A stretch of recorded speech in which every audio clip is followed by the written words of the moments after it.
एक फकीर एक सम्राट का मित्र था। सम्राट उस फकीर से बहुत ही प्रभावित था। इतना प्रभावित था कि एक दिन उसने कहा कि प्रभु, मुझसे देखा नहीं जाता कि इस वृक्ष के नीचे धूप छाया गर्मी में आप बैठे रहें, राजमहल चलें। सोचा था सम्राट ने कि जब मैं ये कहूंगा फकीर कहेगा कि नहीं नहीं नहीं, राजमहल और मैं छोड़ चुका संसार। ऐसा कहा होता फकीर ने तो सम्राट प्रसन्न हुआ होता, उसके मन में और भी फकीर के प्रति आदर बढ़ा होता। लेकिन फकीर मेरे जैसा रहा होगा। वो उठ के खड़ा हो गया। उसने कहा घोड़ा इत्यादि कहां है?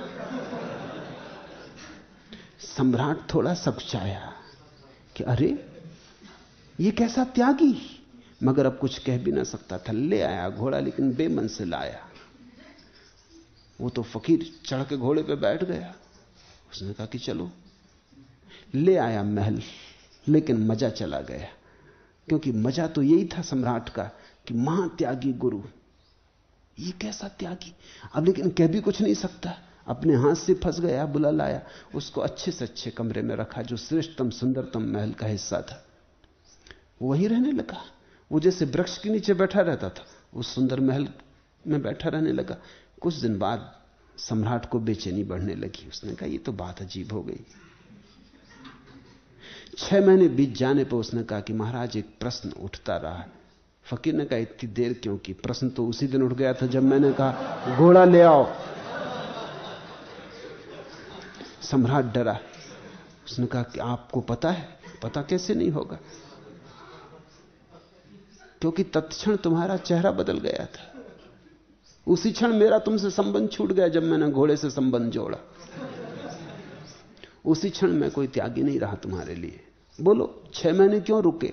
इतनी देर क्यों तकलीफ सही? मुझे पता है कि तुम बेचैन हो रहे। क्या है? कहा इतना सब पूछना है कि अब तो मुझ में और आप में कुछ भी अंतर नहीं। अब तो ठीक आप भी मेरे जैसे हैं, महल में रहते हैं, सुख सुविधा, नौकर चाकर, अच्छा खाना पीना।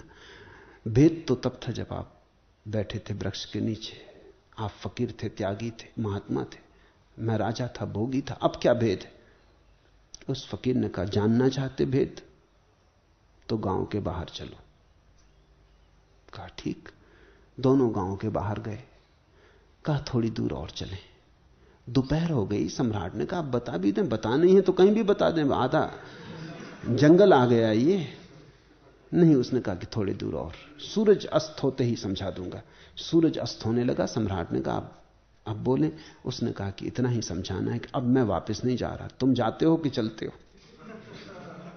सम्राट ने कहा मैं कैसे चल सकता हूं आपके साथ? महल है, पत्नी है, बच्चे हैं, सारा व्यवस्था, मैं कैसे चल सकता हूं? फकीर ने कहा लेकिन मैं जा रहा हूं। फर्क समझ में आया?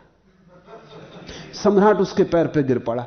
उसने कहा कि नहीं, मुझे छोड़े मत, मुझसे बड़ी भूल हो गई।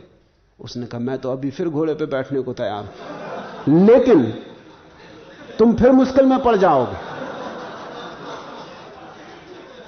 ले आ, घोड़ा कहां है?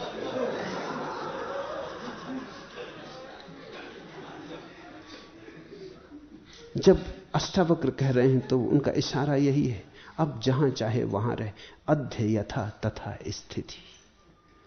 फिर जो हो, जैसा हो, ठीक है, स्वीकार है, तथाता। ऐसे तथाता के भाव में जो रहता है उसी को बौद्धों ने तथागत कहा है। बुद्ध का एक नाम है तथागत। तथागत का अर्थ है जो हवा की तरह आता, हवा की तरह चला जाता। पूरब की पश्चिम का कोई भेद नहीं, उत्तर की दक्षिण का कोई भेद नहीं, रेगिस्तानों में बहे हवा कि मरुद्यानों में बहे हवा, कुछ भेद नहीं। जो ऐसा आया और ऐसा गया, तथागत, जिसे सब स्वीकार है। अध्य यथा तथा स्थिति। इस सूत्र को महावाक्य समझो, इस पर खूब खूब ध्यान करना। इसे धीरे धीरे तुम्हारे अंतरतम में विराजमान कर लेना। यह तुम्हारे मंदिर का जलता हुआ दिया बने। तो बहुत प्रसाद फलित होगा, बहुत आशीष बरसेंगे। तुम वही हो सकते हो जिसको अष्टावक्र ने कहा है, कस्य धन्यस्य अभि, कोई धन्यभागी। तुम वही धन्यभागी हो सकते हो, उसका ही मैंने तुम्हारे लिए द्वार खोला है। हरिओम तत्सत। आज इतना ही।